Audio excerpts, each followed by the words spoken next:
সম্মানিত দেশবাসী, আপনারা দেখতে পাচ্ছেন যে বাংলাদেশ জামায়াত ইসলামীর আহ্বানে 19 জুলাইকে ঘিরে যে মহাসমাবেশ এবং জাতীয় সমাবেশ ডাকা হয়েছে, সেখানে অসংখ্য মানুষের ভিড় জমেছে। লক্ষ লক্ষ মানুষের মাঠে অবস্থান করছেন। সোহরাওয়ার্দী ময়দানের সেই স্পেসগুলো, জায়গাগুলো ভরে গিয়ে এখন রাস্তাঘাট ব্লক হয়ে সকল যান চলাচল বন্ধ হয়ে গিয়েছে এবং পার্ক, ফ্লাইওভার এবং গাছের মাথা পর্যন্ত মানুষের উপচে পড়া ভিড় এবং রমনা পার্ক সহকারে যে জায়গাগুলো ছিল সেই জায়গাগুলোতে মানুষের অবস্থান এবং তীব্র গরমের মধ্যেও মানুষ মনে হচ্ছে যে এই বাংলাদেশ জামায়াত ইসলামীর আহ্বানে তারা আত্মতৃপ্তি এবং আত্মার খোরাক খুঁজে পাচ্ছেন। আপনাদেরকে আমরা দেখাতে চাই যে সেই জায়গাগুলোর কি অবস্থা তৈরি হয়েছে।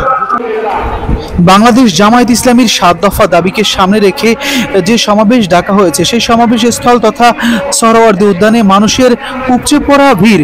সেখানে তাদের কেন্দ্রীয় নেতাকর্মীরা এবং আমন্ত্রিত অতিথিদের বক্তব্য শুনতে রোদের মাঝেই বসে আছেন জামায়াত ইসলামীর সাধারণ কর্মী এবং ভক্তবৃন্দরা। আপনারা দেখতে পাচ্ছেন যে পার্কের খোলা জায়গা, ফ্লাইওভারের ওপর নিচ কোথাও আর বাকি নেই মানুষের আসলে সমাগমের কারণে। এবং এখানে যতটুকু আপনারা দেখতে পাচ্ছেন যে মানুষ এর মধ্যেও আসলে শান্তি খুঁজে পাচ্ছে এবং মনে হচ্ছে তাদের এই রৌদ্র তাপেও যেন আসলে কোনো ভোগান্তির শিকার হচ্ছেন না, এরকমটাই তাদের কথা শুনলে মনে হচ্ছে। চলুন আমরা দেখে আসি এই সমাবেশ থেকে জামায়াত ইসলামীর নেতাকর্মীরা আসলে কি বার্তা দিতে চায় এবং কি জানাতে চায়।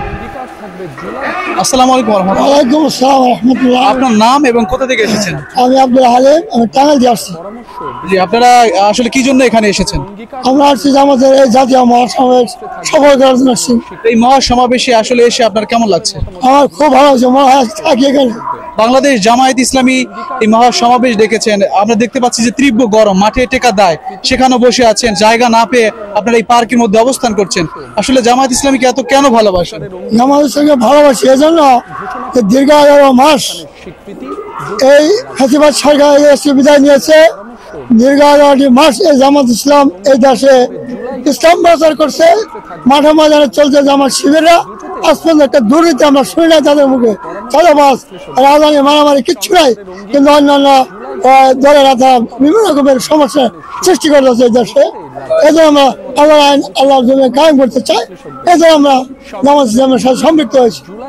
আমরা দেখেছি যে আপনারা স্লোগানে বলে থাকেন আল্লাহর বিধান চাই, সৎলোকের শাসন চাই। আসলে আপনি কি মনে করেন যে বাংলাদেশ জামায়াত ইসলামী ক্ষমতা আসলে এই কতটুকু বাস্তবায়ন করতে পারবেন? ইনশাআল্লাহ আমরা আশা করি জামাত ইসলাম এই দেশের দেশ পরিচালনার দায়িত্ব যদি পায়, ইনশাআল্লাহ আমাদের জামাতের আমির বলেছে আমরা শাসক হব না, আমরা সেবক হব। এই দেশে ইনশাআল্লাহ কোরআনের শাসন কায়েম করবে। আমরা আশা করি 100% ইনশাআল্লাহ কায়েম করবে, ইনশাআল্লাহ আমরা আশা করি। রাষ্ট্র ক্ষমতার বাইরে আপনি সরকারকে জামায়াত ইসলামীর পক্ষ থেকে কি বার্তা দিতে চাইবেন? বিচার এবং শহীদ যারা হয়েছেন দেশের জন্য, তাদের জন্য আসলে কিছু আপনার বলার আছে কি?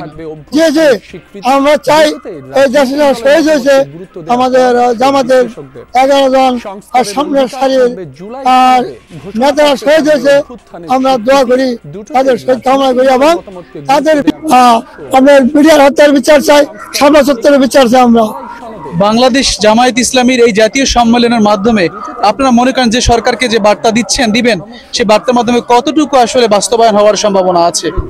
ইনশাআল্লাহ আমরা আশা করি 100% বাস্তবায়ন করবে, আশা করি ইনশাআল্লাহ। জি ইনশাআল্লাহ, ভালো থাকবেন, সুস্থ থাকবেন। থেকে এসেছেন? আমরা এসেছি রংপুর থেকে, রংপুর বদরপুর স্থানে, এটা আজহারুল ইসলামের বাসা থেকে। আপনারা যে রংপুর থেকে এসেছেন বাংলাদেশ জামায়াত ইসলামের এই জাতীয় আহ্বানে, তো আপনারা আসলে জামায়াত ইসলামের পক্ষ থেকে সরকারের কাছে কি আহ্বান জানাতে চান? আমরা সরকারের কাছে 7 দফার আহ্বান জানাতে চাই। আমাদের জাতীয় নেতৃবৃন্দ যে জাতীয় 7 দফা দাবি আদায় রোধকে লেভেল বিল্ডিং, তারপরে যে পদ্ধতিতে নির্বাচন করা, গণহত্যার বিচার সহ 7 দফা আমাদের দাবি বাস্তবায়ন সহকারে আমরা চাই সব দেখা শেষ। এবার কাল কোরআনের বাংলাদেশে এবার কোরআন দিয়ে আমরা এই দেশটাকে কিভাবে চলে, আমরা সব আইন দেখলাম, এবার একটু কোরআন দিয়ে এই দেশ কিভাবে চলে, এই মানুষ কিভাবে চলে, কোরআনের আলোয় কিভাবে আলোকিত হয়, এই কোরআন দিয়ে কিভাবে সংস্কার করতে হয়, এটাই আমাদের আশা। আমরা দেখতে পাচ্ছি যে প্রচুর গরমের মধ্যে, এই প্রচন্ড তীব্র গরমের মধ্যেও আপনারা মাঠে অবস্থান করতে পারছেন না, রমনা পার্কের ভিতরে এসে বসেছেন। এই গরমকে উপেক্ষা করে আপনারা জামাত ইসলামী কেন করেন? আমরা জামাত ইসলাম নিজের সাথে করি, আমরা ভালোবেসে জামাত ইসলাম করি। রংপুর থেকে এসেছি, নিজের টাকা নিজের অর্থায়নে। জামাত ইসলামী ছাড়া তো বাংলাদেশে অসংখ্য দল আছে, কেন জামাত ইসলামীকে ভালোবাসেন? আমাদের জামাত ইসলাম এবং আল্লাহ এবং তার রাসূলের বিধান বাস্তবায়ন করবে জামাত ইসলাম, এই কারণে আমরা জামাত ইসলাম করি। আপনারা আজকে এই সমাবেশে আসতে পেরে কতটুকু খুশি? অনেক খুশি, আলহামদুলিল্লাহ আলহামদুলিল্লাহ আলহামদুলিল্লাহ। আপনাদের কষ্টকে কষ্ট মনে হচ্ছে না? না না, কষ্ট না, মনে আনন্দ। ঠিক আছে, ধন্যবাদ। কোথা থেকে এসেছেন? আমি মিরপুর পল্লবী থেকে এসেছি। পল্লবী থেকে এসেছেন। আপনি এই যে বাংলাদেশ জামায়াত ইসলাম তীব্র গরমের মধ্যে সমাবেশে আছেন এখনো পর্যন্ত, এবং অসংখ্য মানুষ আমরা দেখতে পাচ্ছি যে এই পার্কে অবস্থান নিচ্ছেন, তো আপনি এই তীব্র গরমের মধ্যে এসেও আপনার কষ্ট অনুভব হচ্ছে কিনা? না, কষ্ট কেন, আমি তো স্বেচ্ছায় এসেছি। স্বেচ্ছায় এসেছেন, আলহামদুলিল্লাহ। কিন্তু আপনি বাংলাদেশ জামায়াত ইসলামীকে কেন ভালোবাসেন? বাংলাদেশ জামাত ইসলামী যেহেতু একটু ন্যায় ও ইনসাফ ভিত্তিক সমাজ প্রতিষ্ঠিত করতে চায়। আপনি কি মনে করেন বাংলাদেশ জামায়াত ইসলামী ক্ষমতায় আসলে ইনসাফ ভিত্তিক রাষ্ট্র গঠন করতে পারবে? হ্যাঁ, আমি তাই মনে করি এবং অবশ্যই করতে পারবে।